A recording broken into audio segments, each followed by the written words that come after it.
Exam नहीं है। तो मेरा पॉइंट ऑफ व्यू क्या है, तुम ऐसा मान के चलो कि हम सबको 40 बच्चों या 36-27 बच्चे जितने भी तुम्हारी क्लास में हैं, सब ये मान के चलो कि हमारे को सितंबर में एमएमडी के एग्जाम देने हैं। I am saying take it this way and prepare accordingly.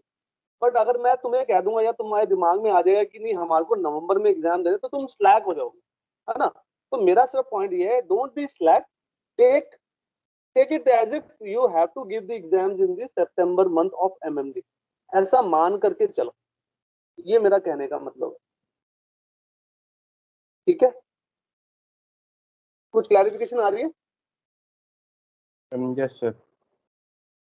और बताओ, और क्या इशू आ रहा है?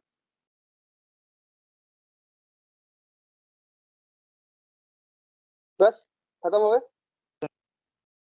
चीज पूछनी, मतलब सर इतना सारा अभी सिलेबस सर इतना है, अभी ये 2-2.5 महीने सर जैसे लग रहा है सही में, to be very honest sir, जैसे लग नहीं रहा है कुछ अभी पढ़ा है हमने। हाँ, ये तो नॉर्मल है यार, ये नॉर्मल है। क्योंकि अभी हम पार्ट बाय पार्ट पढ़ रहे हैं, है ना। तो इस पार्ट बाय पार्ट को पढ़ने के बाद सिस्टमेटिकली हम तब पढ़ेंगे, तुम्हारी बात कर रहा हूँ, जब तुम्हारे एग्जाम्स आ जाएंगे, है ना। तो पूरा सिलेबस एक बार में तुम एग्जाम से पहले पढ़ते हो। जब एग्जाम से पहले पढ़ते हो तो चीजें क्लैरिफिकेशन पे आती है कि हमारे को कितना याद है, कितना हमारे को समझ में आया, और कितना हम एग्जीक्यूट कर पाए। सो अभी जो दिमाग में कंफ्यूजन है वो नेचुरल है, वो होनी होनी है। तो don't worry about it, okay sir. It will get clarify जब तुम एग्जाम की तैयारी करोगे। तो मेरा कहने का मतलब ये है कि जब 3 तारीख के बाद तुम्हारे एग्जाम शुरू होंगे, तो एग्जाम्स के लिए कंप्लीट टॉपिक तुम लेकर के बैठोगे, पढ़ना शुरू करोगे, समझना शुरू करोगे, और एग्जाम में जाकर के उसको एग्जीक्यूट करोगे। तब तुम्हारे को समझ में आएगा कि हमारे को कितना समझ में आया और कितना नहीं समझ में आया, क्या करना था, है ना। और वो जो एग्जाम्स है वो इसी बात की तैयारी है कि तुम्हारे को ये पता लगे, इंटरनल एग्जाम की बात कर रहा हूँ, कि तुम्हारे को कितना आता है और कितना नहीं आता। अब इसके बाद क्या होता है, इसके बाद बताता हूँ मैं क्या होता है। या तो तुम पास हो जाओगे, है ना।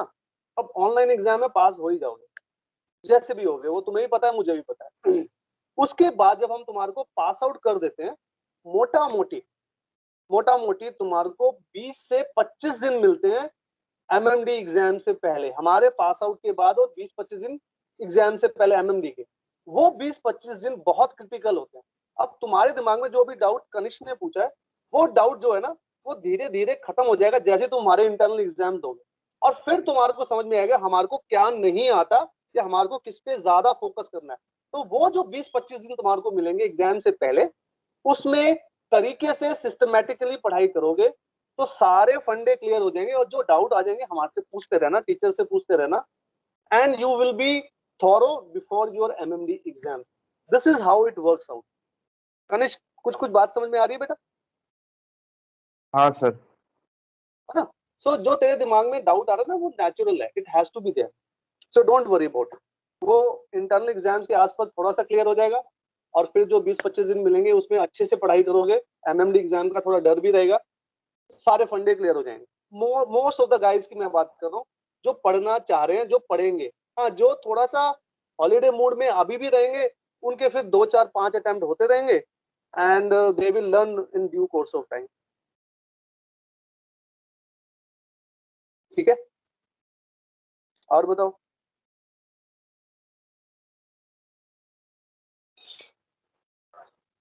बस खत्म हो गई सारी प्रॉब्लम्स?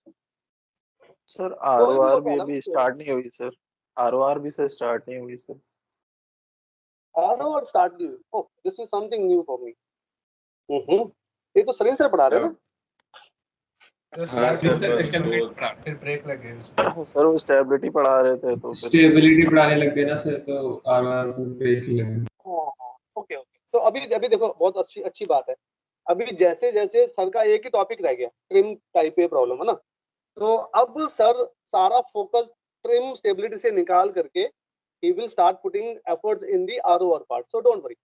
तो अभी जो 1.5 महीना है उसमें आरओआर शुरू हो जाएगी, नो इश्यूज ऑन दैट। क्योंकि अब मैंने सर को फ्री कर दिया हिंदशिप से, so I will take over from here from Salim sir. तो हिंदशिप सारी मैंने पढ़ानी, पूरी की पूरी हिंदशिप मैं पढ़ाऊंगा, डोंट वरी ऑन दैट। तो sir will be little free, तो he will take ROR class. और अच्छी बात है, इस मोमेंट पे स्टार्ट करोगे एक साथ, अच्छी बात है, will be able to cope up better. और आरओआर का कोई होमवर्क तो होता नहीं है, ये और भी अच्छी बात है। ऐसा कोई होमवर्क नहीं होता आरओआर का, वो क्लास में समझते हैं, क्लास में फंडामेंटल क्लियर करते हैं, and then we move on. हाँ, अगर तुम्हारे को रूल्स रटने हैं तो अलग बात है, जिसका मैं I don't know, sir let me say whatever you want to say. I am not a very good advocate of quoting the rules, I believe in understanding the rules. Sir याद तो करो, याद तो हो सर ही नहीं पर पाता है याद सर। तो करना पड़ेगा ना कोड करने के लिए भी। देखो सर, मैंने भी 3 ओरल्स दिए हैं जिंदगी में, सेकंड मेट दिया है, सॉरी सेकंड 3 नहीं 6 ओरल्स दिए मैंने। सेकंड मेट 2 बार में क्लियर किया, मेट्स मैंने 2 बार में क्लियर किया, मास्टर्स भी मैंने 2 बार में क्लियर किया। 6 ओरल्स में किसी ने भी मेरे को आज तक नहीं कहा कि कोड द रूल। यही सर अच्छी बात है सर, बस एक्सप्लेनेशन समझ आना चाहिए रूल का। बेसिकली मैं भी, और इनफैक्ट मैं आपको सच्चाई बताऊं तो हमने जब कैडेटशिप में थे, सारे रूल्स रटे थे, अच्छे से रटे हुए थे। बट सेकंड मेट में भी किसी ने मेरे से पूछा ही नहीं कि कोड करके बताओ, तो मैंने उसके बाद से छोड़ ही दिया कोटेशन करनी। हाँ, अंडरस्टैंडिंग ऑफ रूल सभी पूछते हैं, क्लैरिफिकेशन ऑफ रूल सभी पूछते हैं, सिचुएशन सभी देते हैं। So I have also gone through that. So I also believe in that only. Quotation will not help too much, but understanding of the rules will. है ना? तो मेरा भी पॉइंट ये है कि बाकी जो सलीम सर कहें फॉलो दैट। अंडरस्टैंडिंग, अगर वो कहते हैं कोटेशन कोड भी करो तो कोड भी करो, करना सीखो। और उसके लिए बेस्ट टाइम होता है कोटेशन का, when you go for a freshen up in the morning, that time you learn all your quotations. Best time to learn, किसी चीज को रटने का सबसे अच्छा टाइम वही है। करके देखना, ट्राई दैट। हाँ, और बोलो।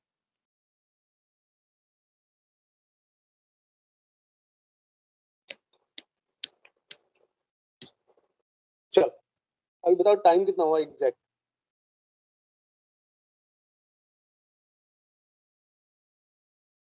सर 10:55। 10:55, ओके। तो मेरे पास अभी तकरीबन 20 मिनट बाकी हैं। अब मुझे बताओ कितने लोगों के पास हिंदशिप के जो पर्टिकुलर्स हैं, यानी कि एक व्हाइट वाली किताब थी और एक मोटी किताब होती है जिसमें हिंदशिप के क्वेश्चंस होते हैं, 2 अलग अलग किताबें हैं। वो दोनों किताबें आप लोगों के पास है? Yes sir. Yes sir. Have at this moment? Yes sir. Question वाली है सर। हाँ, एक तो क्वेश्चन वाली किताब है और क्वेश्चन एक वाली है सर। पर्टिकुलर्स वाली किताब होती है, पतली क्वेश्चन सी वाली white ही कलर। है sir. Sir sir white particulars नहीं है सर। वो नहीं अच्छा, है कोई सर। बात नहीं। इसके पास डिजिटल किताब है पतली वाली? होगी डेफिनेटली, किसी ना किसी के पास डिजिटल बुक होगी। सर वो व्हाइट वाली सर। हाँ, व्हाइट वाली का डिजिटल वाला पार्ट, यानी कि पीडीएफ फॉर्मेट। नहीं सर, वो नहीं है सर। ओके, चलो कोई बात नहीं, अगर नहीं है तो अरेंज दैट। वो किताब बहुत जरूरी है, फिजिकल किताब जरूरी है, मेरी बात याद रखना। सबके पास वो किताब होनी चाहिए थी। इनफैक्ट मुझे अच्छे से याद है, जब तुमने बैच शुरू किया था, बैच शुरू करने से एक दिन पहले मैंने आप लोगों को मैसेज डाला था कि मक्कू चाचा से ये किताबें या तो मंगवा लो या किसी सीनियर जूनियर से अरेंज कर लो। उसमें एमवी हिंदशिप पर्टिकुलर्स का नाम भी डला हुआ था। क्या ये बात सही है?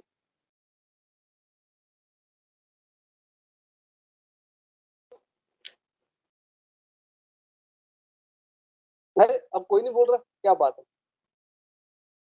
भाई? चार्ट्स के लिए एक मैसेज नहीं आया था कि चार्ट्स अरेंज करने हैं, चार्ट एल्मनेक 92 की होनी चाहिए, टाइट टेबल 92 की होनी चाहिए, एमवी हिंदशिप पर्टिकुलर्स होने चाहिए, आप लोग अरेंज कर लें। ये सब चीज लिख के भेजा था मैंने, और मैंने कहा भी यस था सर। अरेंज करके रखना। सर चार्ट तो सर, चार्ट भी सर बहुत लेट Yes, हम लोगों ने ऑर्डर किया था सर, क्योंकि मक्कू चाचा अवेलेबल नहीं थे। हाँ नहीं, वो ठीक है, मतलब आप तो, मेरा कहने का मतलब वो 2.5 महीने हो गए ना बेटा, इट्स हाँ ऑलमोस्ट सर, 2.5 मैसेज मंथ, तो किया था। है ना? तो कोई बात नहीं, अभी भी कोशिश करो वो फिजिकल किताब सबके पास हो। अब कल मुझे क्लास लेनी है, तो मोस्ट प्रोबेबली कल तक तुम्हारे पास वो किताब होनी चाहिए, सबके पास व्हाइट वाली पर्टिकुलर्स की किताब, और फिर दूसरी किताब क्या कहते हैं, क्वेश्चन वाली। ठीक है, तो सब लोग कोशिश करेंगे कल तक वो ले लें। और सब लोगों को मालूम है हमारे को कितने क्वेश्चंस प्रिपेयर करने हैं हिंदशिप की किताब में?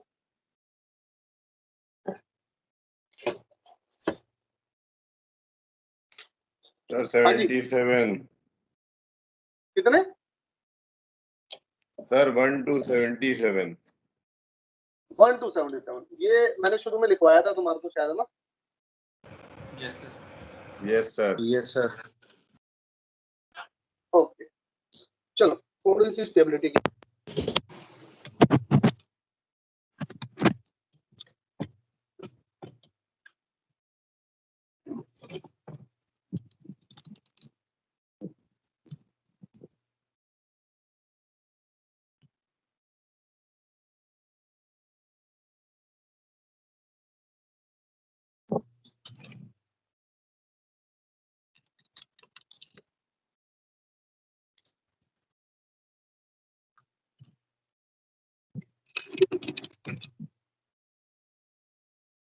सब लोग मेरा बोर्ड देख पा रहे हैं?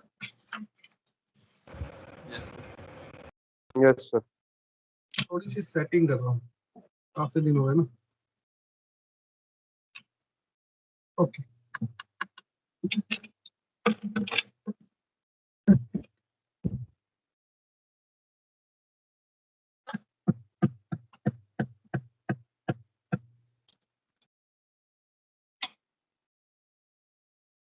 फ्रेंडशिप के अंदर में हम लोग question number 1 to question number 77 तक करेंगे मोटा मोटी।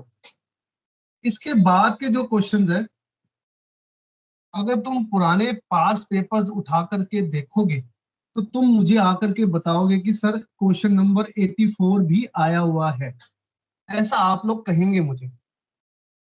बट 84 का ना पार्ट क्वेश्चन आया हुआ है, जो कि क्वेश्चन नंबर 1 टू 77 में जो फंडा सिखाया हुआ है वही एप्लीकेबल हो गया, क्वेश्चन नंबर 84 का डाटा यूज किया गया।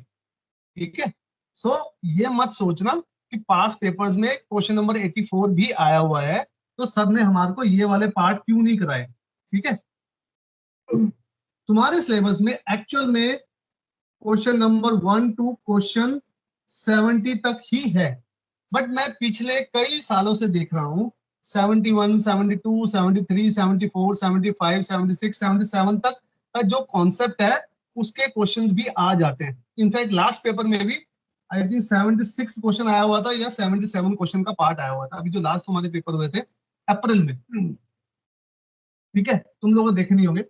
सो डोंट वरी अबाउट दिस, जो भी फंडा मैं सिखाऊंगा that will be applicable for you guys to sail out comfortably in stability paper। ठीक है, तो हम इतने ही क्वेश्चन करेंगे। हाँ, अगर हमारे को टाइम मिल गया तुम कहोगे कि और आगे पढ़ा दो, तुम कहोगे कि मुझे गारंटी है मैं आगे भी करा लूँ, मुझे नहीं लगता।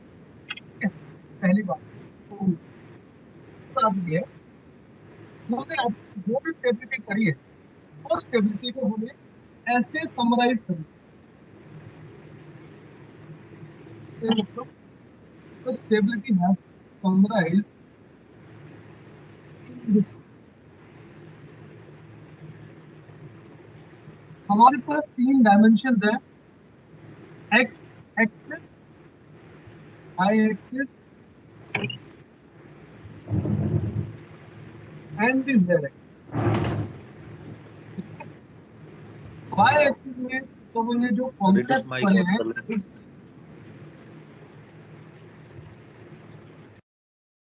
सर मेरी आवाज आ रही है आप लोगों को? हाँ सर आ रही है। Yes sir. पहले भी आ रही थी या मैं ऐसे ही बोलता जा रहा था? नहीं सर, आ रही थी। आ रही आ थी, रही बात थी समझ सर। में आ रही? तो हम लोगों ने जो भी पढ़ा है ना वो बेसिकली ऐसे पढ़ा है। वाई एक्सिस में हमने पढ़ा केजी कॉन्सेप्ट, केजी के बाद हमने पढ़ा केबी कॉन्सेप्ट, फिर हमने पढ़ा जीएम कॉन्सेप्ट, फिर हमने पढ़ा फ्री सरफेस करेक्शन। क्या ये बात सही है?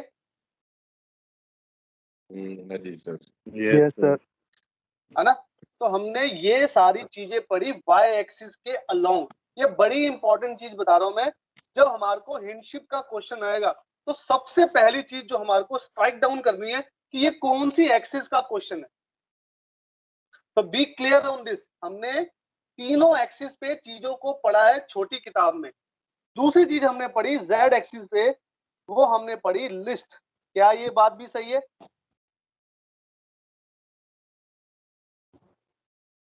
Yes sir.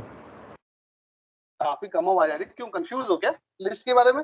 List Z axis पे नहीं है, जेड एक्सिस पे कैसे है? चलो मैं समझाता हूं।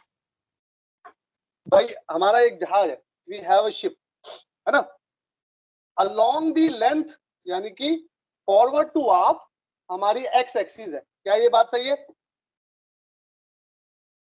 Yes, sir. Yes sir. Yes, और sir. Yes, sir. Bottom to top है, बॉटम टू टॉप, जैसे मेरा पेन मैंने अभी स्टैंडिंग पोजीशन में खड़ा किया है, बॉटम टू टॉप, ये वाई एक्सिस पे हमने केजी, केबी, जीएम, एफएससी पढ़ा था, हाँ या ना? Yes, sir. Yes, sir. है ना? अब अगर हम पोर्ट टू स्टारबोर्ड की बात करें, जैसे मैंने पेन अभी रखा हुआ है, पोर्ट टू स्टारबोर्ड, उस पोर्ट टू स्टारबोर्ड में हमने लिस्ट पढ़ी थी, तो list belongs to Z axis, जैसा कि मैंने बनाया है, क्या ये बात सही है? Yes, sir. Yes, sir. है ना? Yes, sir. और लास्ट चीज हम जो पढ़ रहे हैं वो पढ़ रहे हैं trim, trim belongs to X axis, क्या ये बात सही है? Yes, sir. Yes, sir. Yes, sir. Yes है ना? अब ये जो तीनों चीजें हमने पढ़ी हैं छोटी किताब में, वो बेसिक्स हैं, वो हमारे फाउंडेशन स्टोन है, बट अल्टीमेटली हमारे को जहाज पे कैलकुलेशंस ऑफ शिप कैसे करनी है वो इन तीनों का जोड़ है, और वो है हिंदशिप पर्टिकुलर्स की किताब एंड एमवी हिंदशिप के क्वेश्चन, एग्जैक्टली जो हम जहाज पे करने वाले हैं, एग्जैक्टली मतलब एग्जैक्टली जैसा चीफ ऑफिसर करने वाला है, जैसे लोडिकेटर हमारे को कैलकुलेशन करके देता है, एग्जैक्टली वही सारी चीज मैं तुम्हें सिखाने वाला हूं। सो द पॉइंट इज, सबसे इंपॉर्टेंट बात यह है कि ये तीन टाइप के न्यूमेरिकल्स हम अगले 20-25 दिनों में करने वाले हैं, जो कि हिंदशिप के मेजर प्रॉब्लम्स हैं। ये तीन टॉपिक्स यानी कि X axis, Y axis and Z axis, ये तीन टॉपिक हम करेंगे अभी, प्लस हिंदशिप में एक टॉपिक और है सिर्फ जो हमारे को करना है, and that is called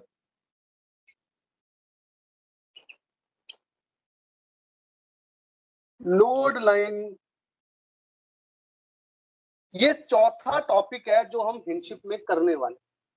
so totality में ये तीन मेजर टॉपिक और ये साइड टॉपिक, ये साइड टॉपिक क्यों कह रहा हूं मैं, मेरे को तकरीबन 5.5 साल हो गए एआरआई में, I have been teaching stability from day 1, 5.5 साल से मैं स्टेबिलिटी पढ़ा रहा हूं।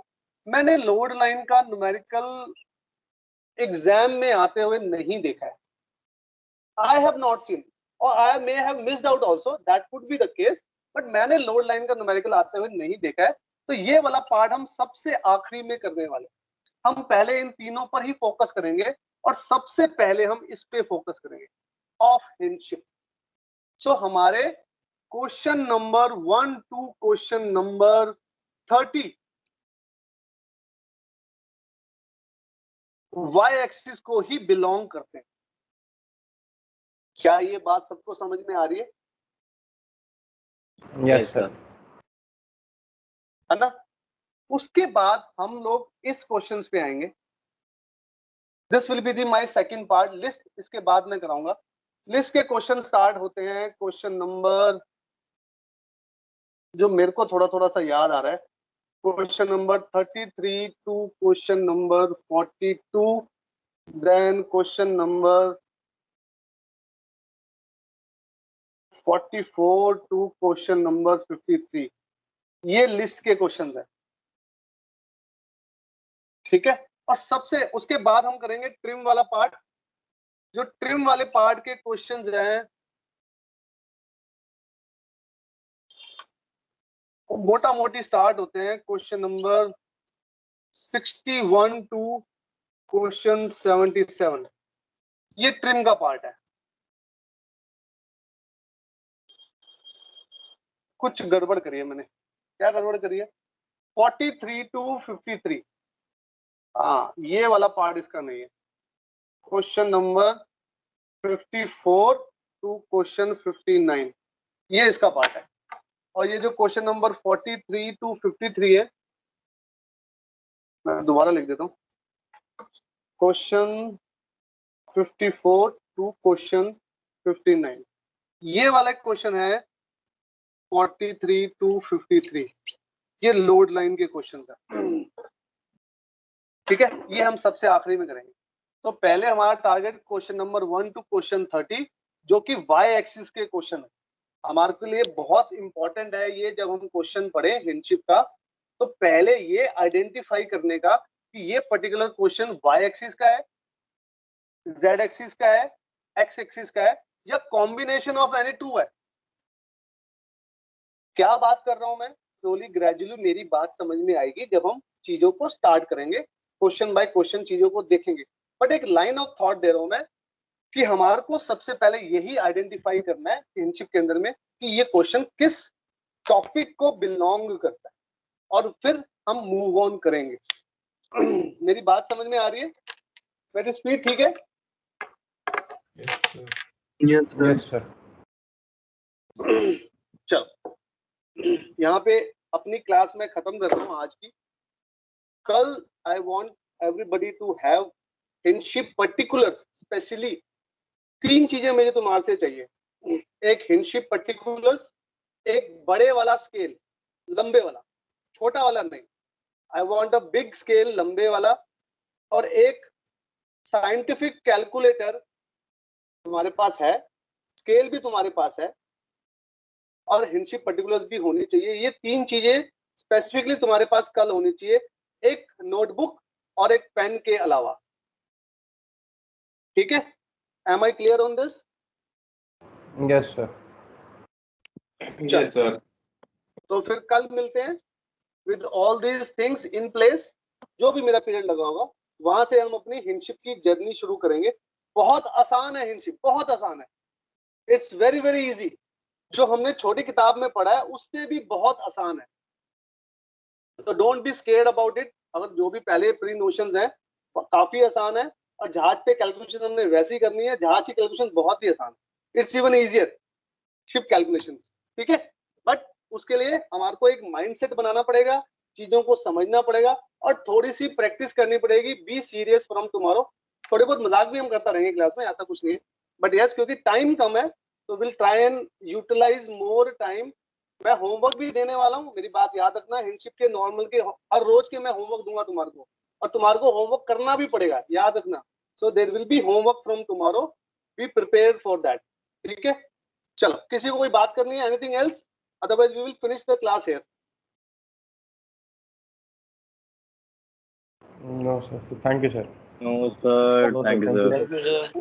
Thank you, sir. Thank you sir. Thank you sir. Thank you, sir. Thank you, sir. Thank you sir. Thank you sir. चलो, बाय बाय।